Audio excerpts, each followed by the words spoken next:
सुदामा जी कहने लगे, देख मैंने तुझे पहले ही कहा था मेरे पास देने के लिए कुछ नहीं है।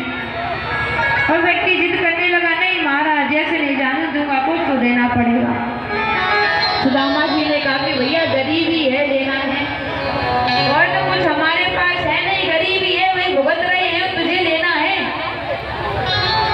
उस नाव को चलाने वाले व्यक्ति ने हाथों को पसार दिया कि महाराज गरीबी ही भाई। नाव को चलाने वाला व्यक्ति की और नहीं, परम पिता परमेश्वर स्वयं कृष्ण कन्हैया लाल को आदि गरीबी तो मानो प्रभु ने सुदामा जी की उस नाव में ही ले ली और उस पार छोड़ दिया। इसके बाद सुदामा जी महाराज द्वारका में पहुंचे। द्वारपालों से खूब जिद की महाराज। जैसे ही महल के अंदर प्रवेश करने लगे, भगवान के द्वारपालों ने रोक लिया, बाबा तुम कौन हो? गरीब अवस्था है, कोई जाने नहीं देता। बार बार जिद करते महाराज कि इस द्वारका का राजा मेरा बचपन का मित्र है, परंतु कहाँ सुदामा जी की हालत, कहाँ हमारे दीन बंधु द्वारकाधीश जो तीनों लोगों की संपदा के मालिक है।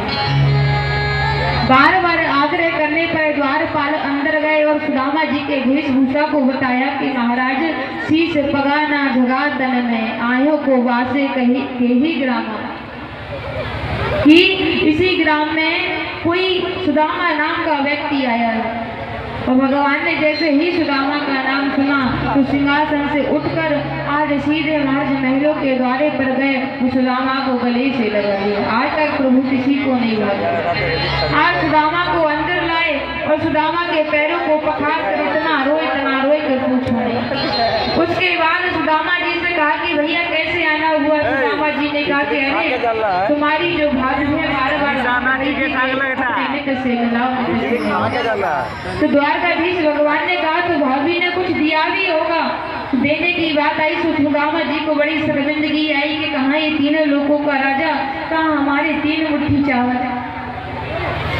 परंतु कन्हैया